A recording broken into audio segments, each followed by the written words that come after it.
ও দুনিয়ার মুসলমান, এখনই সচেতন হওয়ার সময়।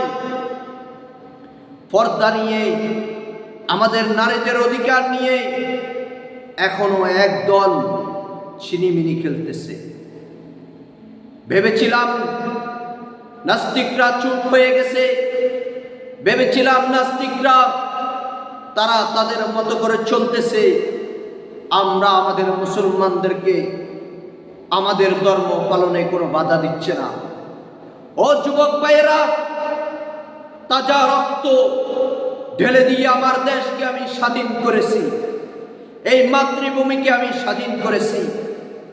আমার দেশের এই মাতৃভূমি দেশকে তাজা রক্ত দিয়ে আমি স্বাধীন করেছি। আমাদের পূর্বপুরুষরা নিজেদের তাজা রক্ত বিলীন করে দিয়ে আমাদের এই দেশকে স্বাধীন করেছে।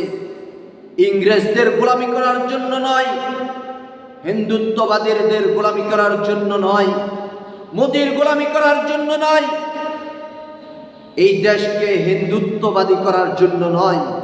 এই দেশের ভিতরে জন্ম নিয়েছি একমাত্র ইসলামকে কায়েম করব, আল্লাহর জমিনে আল্লাহর দ্বীনকে কায়েম করার জন্য জন্ম নিয়েছি।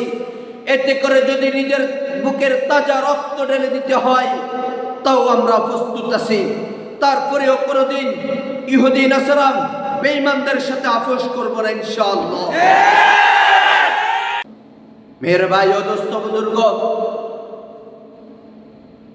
আপনাদেরকে বলতে চেয়েছিলাম, আমার এই স্বাধীন দেশের মধ্যে আজও আমার মা বোনদের, নারীদের পর্দার বিধান এখনো পরিপূর্ণ কায়েম করতে পারে নাই।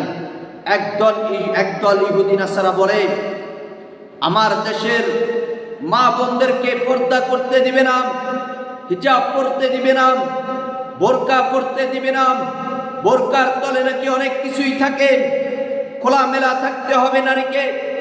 নারীর এই পর্দার বিধানকে অস্বীকৃত করতেছে, নারীর এই পর্দার যে হুকুম, এই হুকুমকে তারা অস্বীকার করতেছে।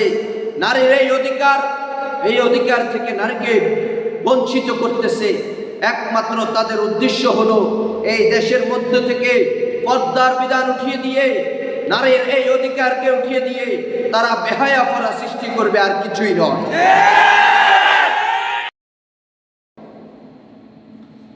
ও আমার যুবক ভাইরা, ওই নাস্তিকরা কি বলতে চায় শুনুন। তারা বলে, আমার মা বোনদেরকে বলে, যদি পর্দা করতে হয় তাহলে পাশের রাষ্ট্র পাকিস্তান চলে যাও, যদি পর্দা করতে হয় তাহলে তুমি আফগানে চলে যাও, যদি পর্দা করতে হয় তাহলে তুমি সৌদি আরব চলে যাও, যদি পর্দা করতে হয় তাহলে তুমি আরব কান্ট্রিতে চলে যাও, এই দেশের মধ্যে পর্দা করা চলবে না। ওই আমি বেঈমানদেরকে বলতে চাই, আমার দেশ মুসলমানের দেশ, এই দেশ ৯২% দেশ মুসলমানের দেশ, এই দেশ জুনায়েদ বাবুনগরী রহমতুল্লাহ আলাইহির দেশ। এই দেশের মধ্যে আমি মুসলমান ঘরে জন্ম নিয়েছি। আমি মুসলমান ঘরে জন্ম নিয়ে আমার দেশ মুসলমান কান্ট্রি, আমার দেশের সংসদের মধ্যে কথাবার্তা বলার আগে বিসমিল্লাহ বলে কথাবার্তা বলতে হয়। ওই দেশের মধ্যে আমার দেশের মুসলমান, আমার দেশের রাষ্ট্র, আমার দেশের এই প্রধানমন্ত্রী মুসলমান। ওই দেশের মধ্যে ওই ইহুদি খ্রিস্টান। তোমরা বলতেছো আমরা আমাদের দেশের বাহিরে গিয়ে পর্দার বিধান চালু করার জন্য। কত বড় দুঃসাহস! এই তোমাদের যদি ভালো না লাগে তাহলে তোমরা আমাদের দেশ ছেড়ে যাও। আমরা কেন যাব?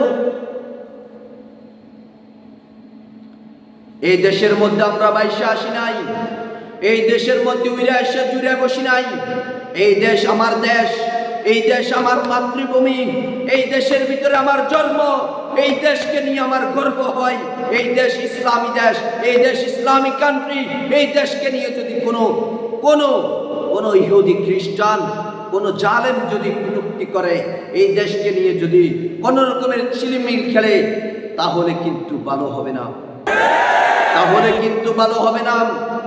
ওই ইহুদির দল, ওই ইহুদির দালালেরা এখন থেকে আবারও বলে দিচ্ছি, আমার মা বোনদের পর্দার বিধান নিয়ে, নারীদের অধিকার নিয়ে যদি কথা বলো,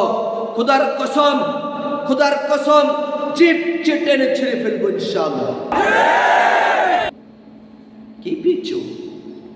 আমার দেশে আমার দেশে আমার নারীরা, আমার মা বোনেরা পর্দা করতে পারবে না, অন্য দেশে যাবে। এটা এক কথায় বলে দিচ্ছি, এটা ইসলামিক কান্ট্রি। এই দেশ 92% মুসলমানের দেশ। এই দেশের মধ্যে হিন্দুত্ববাদী কায়েম করবেন, এটা কখনোই সম্ভব নয়। যদি এটা ভেবে থাকেন, এটা আপনার ভুল ধারণা, এটা আপনাদের ভুল ধারণা। এই দেশ ইসলামী দেশ হিসেবেই থাকবে। এই দেশের মধ্যে 92% মুসলমান। এই মুসলমানের রক্ত কখনো বৃথা যাবে না। এই দেশ রক্তের বিনিময়ে স্বাধীন হয়েছে, এই দেশ রক্তের বিনিময়ে আমরা পেয়েছি। এই দেশকে আমরা কখনো হিন্দুত্ববাদীদের হাতে উঠিয়ে দিতে পারবো না। যদি আপনার ভালো না লাগে, আপনি বাংলাদেশ ছেড়ে ইন্ডিয়া চলে যান, এখনো সময় আছে। এটা ইসলামিক কান্ট্রি বাংলাদেশ। এই বাংলাদেশ শাহজালালের দেশ, এই বাংলাদেশ শাহপরানের দেশ। এই দেশের মধ্যে সবগুলো পীর গাউস আউলিয়া কেরাম শুয়ে আছে। এই দেশকে নিয়ে তামাশা করবেন না, এই দেশকে নিয়ে তামাশা করবেন না। এই তামাশার পরিণতি কিন্তু ভালো হবে না। আপনাদেরকে বলে দিচ্ছি, আমরা এই রং তামাশার প্রতিদান দিতে হবে, এই রং তামাশার প্রতিদান দিতে হবে। অতএব সাবধান হয়ে যান। আমার নারীরা, আমার মা বোনেরা এই দেশের মধ্যে তাদের অধিকার আদায় করেই ছাড়বে। তাদের অধিকার পর্দা করা, তাদের অধিকার পর্দায় চলাফেরা করা, এই বিধান নিয়ে, এই অধিকার নিয়ে যদি কেউ চিনি মেনে খেলে, তাহলে তাকে এই দেশের মধ্যে থাকতে দেওয়া হবে না ইনশাআল্লাহ।